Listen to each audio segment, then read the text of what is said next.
Hi everybody, it's Tripl-L and now let's talk Sword Art Online Alternative Gale Online Episode 10. I missed last week, but last week was just a pretty much straight up fight.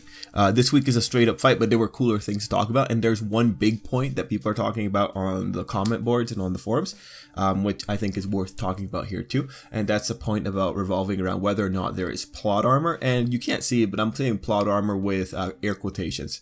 So first, before we get into that point, I just want to say Gale continues to be the consistent burn that it is. It's a fun show. It continues to be pretty fun with the combat. It's pretty grounded. Like, the most incredible, fantastical thing going on right now is just the whole thing about death. But since that's so human directed, since that's so intentful,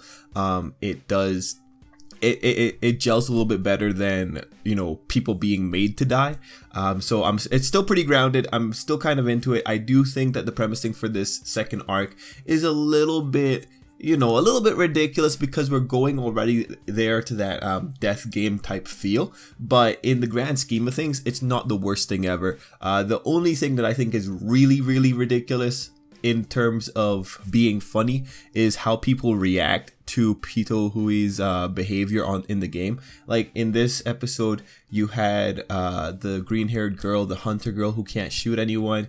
She goes, and when she sees Pito Hui betray her comrades, she calls Pito Hui a vermin. She calls her lower than low. She calls her evil, you know. And there's also a weird rationalization where she thinks in her head she can't shoot people, so she starts seeing Pito Hui as no better than a rat, so therefore she can shoot her. I thought that reaction it would have been appropriate if Gale was a real world, but it's not. Like, that kind of behavior, if someone was to do that to me in a video game, I wouldn't think that person's like a vermin. Okay, you know what, maybe I think that they were vermin and shit, but I'd first say that they were just the biggest troll. I don't think that's a question of a person's humanity.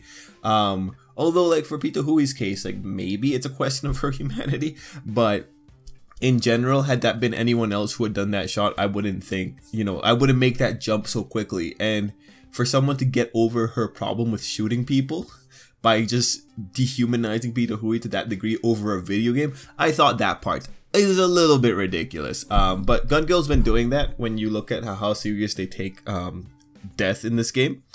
They've been doing that the whole time. I mean, you had, like, even in this episode, you had the line where Len is praying to God to save Pito Hui so that she can kill her. Man, like, in any other situation, that line is just kind of twisted and also kind of hilarious when it's coming from a little pink girl. But anyway, overall, I thought this episode was pretty good. The Amazon team, or the gymnastics team, they came in with such a great strategy, like busting up M's shield and like their general maneuver strategy. Loved it. That was pretty freaking badass. The girls are doing great. If people want to talk about like an anime that has strong female leads, like, you're probably better off just giving them Gale Online, because between Len, who is like starting to go kind of like weird and crazy sometimes, between the gymnastics team and between Pito Hui, you have shades of all character archetypes. So, you know, I think if there's anyone that complains about that, just feed them this, because this is a pretty good show. Everyone's doing really well here. Like, Pito Hui herself is like, how can you not be proud of these characters? I think they are competent to like just the utmost degree. Okay, so we've got that going on, right? Now let's just talk about like the point that people are talking about, plot armor. And let's talk it through. Let's figure out, well, can we really call it plot armor? And for the record, I personally define plot armor as any moment where the sequencing of the plot makes things happen that shouldn't normally happen, right? That is plot armor, because, you know, the plot's armoring you from the consequences of what's been established to be able to kill you in the world logic or whatever. So in this case, we have a situation where Pito Hui gets shot in the face. M runs to her, starts applying healing, and Pito Hui is left at a single sliver of health. And we also see her health decrease slowly over time. Okay, so already there we had like a few problems coming from people. First off, they were saying, well, no, HP does not go down that slow. When we have other people getting shot in the head, they take a while. It doesn't just disappear like that. Other people pointed out, well, no, Gun Gale is designed to be realistic. It's not realistic to survive a bullet hole through the head. And then some question, well, no, M took a while to get there. Peter Hui should have been dead before M gets there. And I think those are all really good points, but at this point we gotta like start playing like, okay, what does the author want to do with this scene? What does he want to establish? And what exactly did he try to do to like get the biggest impact here? Alright, so like what did he want to do with the scene? Well, clearly, here's what he wanted to get. He wanted Peter Hui to get hurt to the point that she gets reduced to 1 HP, and then have her hysterical moment. When we have that bit of a freak out for Peter Hui, where she passes out because she's overstimulated, that's what the author wants. That's the end result. So it's a case of how does the author get there? The author chose to get there by shooting Peter Hui through the face. Now let's start tackling. Let's throw out the rules on realism in Gun Gale, because that point is not worth it. I mean, someone lost their legs and it regenerated in 10 minutes, right? There's the bullet line and the bullet circle. The point is, there is still a gamification of the world's logic, right? There's still gamification because they still need to make it a good game. So, what do we know about Peter Hui? Peter Hui, like, armored up. She had a weird helmet on. She got shot through the eye. Yeah, really, that should have been a kill shot. I mean, it's a headshot after all. But because that helmet's on, we don't really know if that helmet has any specific buff that would actually go and do something special for her. Maybe the helmet has a reduced rate of HP decrease. That way her allies can come closer to her to like heal her in time. You know, what exactly happens? Because here's the thing. We do know that M's healing mechanic did get involved, or like healing device got involved towards the last moments. So that might have caused something if the helmet itself gives a decreased rate of HP reduction, right? Alright, so we gotta like start playing that game. Mind you, I don't like playing the game where you have to start justifying why the plet's doing something, because really, I think it would have been totally fine if Peter Hui got that shot through her head. She should have gone down. Another note in the realism point was that people don't survive getting shot through the face, and that's like, that one's a bit harder because people can survive being destroyed through the face. Some people pointed out, well, like the bullet from the sniper would just eviscerate anything that's inside, or like, you know, destroy anything inside because it might have been a hollow point or something like that.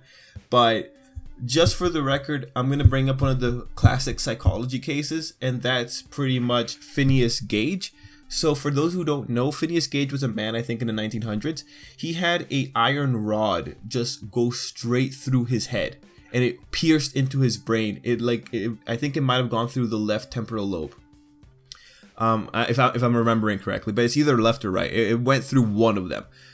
They removed the thing, but Phineas Gage himself was still a functioning human. Mind you, he had some really weird things happening afterward. Like, he developed a really bad temper, like really violently bad. But like, the man had an iron rod shoved through his head, so I think that's totally reasonable. Point is, people can survive horrific brain injuries.